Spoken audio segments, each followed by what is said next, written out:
गुजरात विधानसभा चुनाव और गुजरात विधानसभा में 27 साल से बीजेपी की सरकार है और 27 साल से अगर बीजेपी की वहां पर सरकार है तो आप सोचिए कि एंटी इनकम्बेंसी कितनी होगी।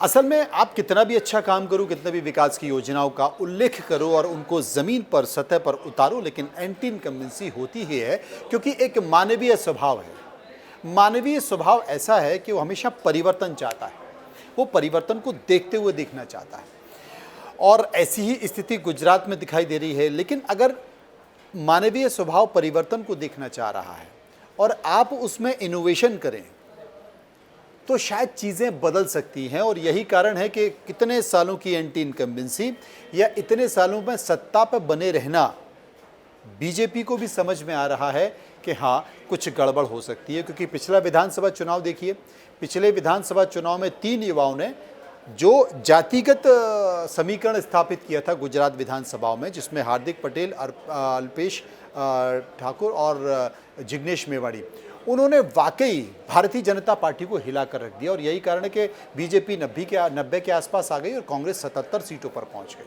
क्योंकि वो चुनाव जातिगत हो गया। हालांकि फिलहाल अब हार्दिक नहीं है बीजेपी के पास और तमाम युवा भी छिटकते हुए दिखाई दे रहे हैं, लेकिन इन सब के बीच कुछ तो है जो बीजेपी कर रही है। क्योंकि बीजेपी गुजरात में ऐसा बताने की कोशिश कर रही है कि वो फिर से सत्ता में वापस आएगी और उसने एक नया समीकरण लिया। आपने सुना है कि देश भर में बीजेपी ने पन्ना प्रमुख, एक नया शब्द निकाला था, पन्ना प्रमुख। और जब पन्ना प्रमुख आया तो उनके समझ में नहीं आया कि पन्ना प्रमुख होता क्या है।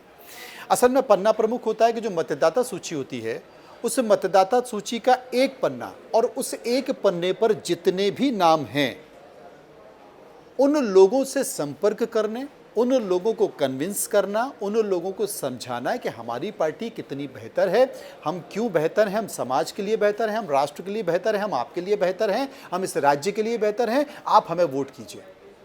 और वो जो जिम्मेदारी होती थी उस व्यक्ति की होती थी, वो एक व्यक्ति होता था और उसका नाम होता था पन्ना प्रमुख।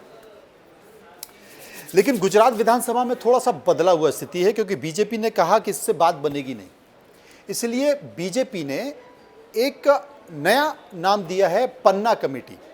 अब ये पन्ना कमेटी का इनोवेशन कैसे आया? गुजरात के ही एक सांसद ने 2019 में चुनाव लड़ा और जब 2019 में चुनाव लड़ा तो उन्होंने इस मॉडल को उसमें उतारा। हालांकि वो गुजरात के सांसद चुनाव हारने वाले थे, वहाँ पर उनके खिलाफ बहुत एंटी इनकम्बेंसी थी, इसीलिए उन्होंने जब ये मॉडल स्थापित किया पन्ना कमेटी, तो फिर बीजेपी के दिमाग में विचार आया, इस पर मंथन हुआ, तो अब पूरे गुजरात में बीजेपी ने पन्ना कमेटी बना दी है।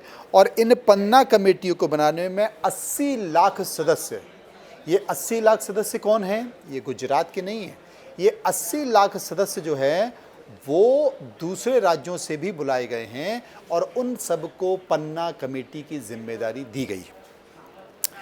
पन्ना कमेटी क्या करेगी? पन्ना कमेटी यानी कि एक जो मतदाता सूची है उसके पन्ने पर दर्ज मतदाताओं से संपर्क है।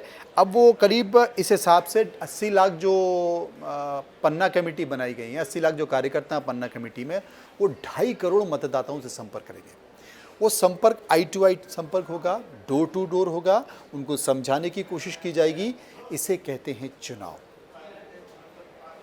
अब लोग कहते हैं कि बीजेपी कैसे चुनाव जीत जाती है, बीजेपी क्या करती है, बीजेपी बातें करती है, बीजेपी भाषण देती है, बीजेपी ज़मीन पर काम नहीं करती है और बीजेपी ने 7 साल में जितना नहीं किया उतना हमने 60 साल में कर दिया। बीजेपी कहती है आपने 60 साल में नहीं किया लेकिन हमने 7 साल में कर दिया। तो उसका कारण है जनाब कि जो आई टू आई कॉन्टैक्ट होता है, जो डोर टू डोर कैंपेन होता है, वो किसी भी इलेक्शन का सबसे मजबूत कैंपेन होता है। और ये कैंपेन भूल चुकी हैं तमाम विपक्षी पार्टियाँ, बीजेपी करती है। बाकी पार्टियों के भी कार्यकर्ता लगाए जाते हैं, वो होटल में बैठते हैं, वो फिल्म देखते हैं, वो मस्ती करते हैं, शाम को कलप लगा हुआ कुर्ता पहनते हैं और सेंट परफ्यूम छिड़कते हैं और इलाके में एक राउंड लगा के वापस होटल में आके चिकन बिरयानी खाते हैं। ये हकीकत है। लेकिन बीजेपी में जो जिम्मेदारी कार्यकर्ता को दी जाती है उसकी मॉनिटरिंग संघ करता है, संगठन करता है, सरकार भी करती है और वाकई वो ईमानदारी से काम करते हैं। इसलिए बीजेपी पूरे विश्व का सबसे बड़ा संगठन है, इसको समझने होगा। तो पन्ना कमेटी का नया मॉडल स्थापित किया गया है, देखते हैं कितना सफल होता है, कितना नहीं होता है। लेकिन फिलहाल बीजेपी को भरोसा है कि हम सरकार बना रहे हैं, आम आदमी को भरोसा है कि हम डेंट मार रहे हैं, लेकिन कांग्रेस को क्या भरोसा है, खुद कांग्रेस को नहीं पता। फिलहाल इतना ही। आप चलते रहिए इंडिया न्यूज़ के साथ। नमस्कार, मैं मनोज हूँ।